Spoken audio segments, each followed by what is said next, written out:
Before we start, it is no secret that up until now I've been using a generated voice for my videos. This video will be done with my real voice, so it may sound a bit awkward. It is my first time reading a script, so this is kind of a test video. Do tell in the comments if you prefer this, or the AI voice. Enjoy! How do villains in movies or books always have the biggest armies and the most top-notch super weapons of destruction? Today, we're taking a closer look at how they fund these weapons and armies, and where they get the resources to do it.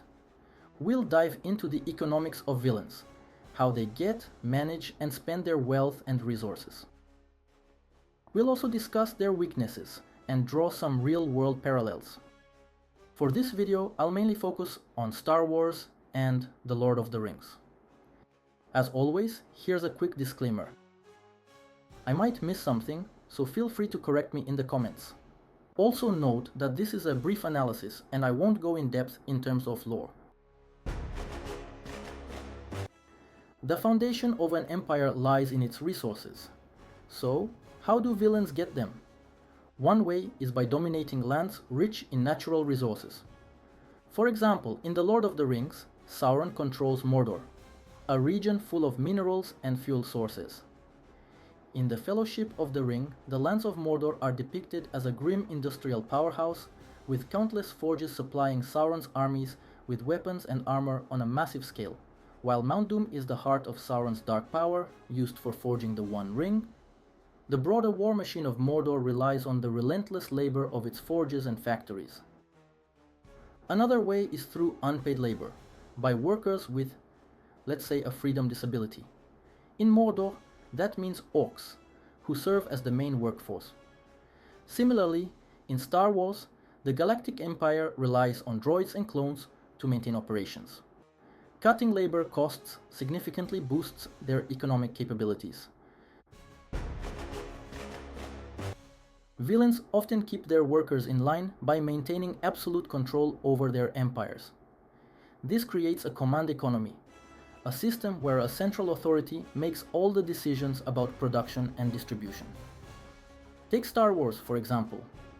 Emperor Palpatine has total control over the Galactic Empire, directing resources to build the Death Star.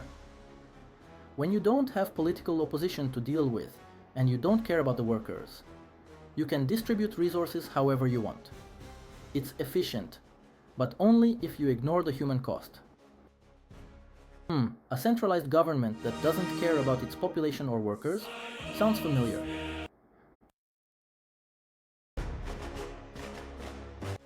This absolute control allows villains to prioritize military spending. They rarely develop anything else besides weapons and armies. But that focus can also be a major economic weakness. In Rogue One, we learn the Death Star was a massive research and development project. It's similar to how real-world countries invest heavily in defense technologies. But here's the catch. Once the Death Star was destroyed, the Galactic Empire had no return on its enormous investment. Another hallmark of villain economies is exploitation, especially of conquered territories and populations. For instance, the Galactic Empire imposes heavy taxes on systems under its control, as hinted in The Phantom Menace. Meanwhile, in The Two Towers, Saruman's forces destroy the forests of Fangorn to fuel their war machine. This is a classic example of over-exploitation. When I think about it, exploiting foreign lands and imposing heavy taxes feels oddly familiar. There are clear real-world parallels here. Countries with totalitarian or exploitative regimes come to mind, like Germany during a certain time period, the Soviet Union, or even colonial powers like Great Britain or the Spanish Empire. One unique aspect of villains is their obsession with innovation in warfare. Think of the Death Star or Saruman's experiments with new breeds of orcs. They're always pushing the boundaries of weaponry. But despite their military strength, villain economies have major flaws. As I mentioned earlier with the Death Star, putting too many resources into a single project is risky.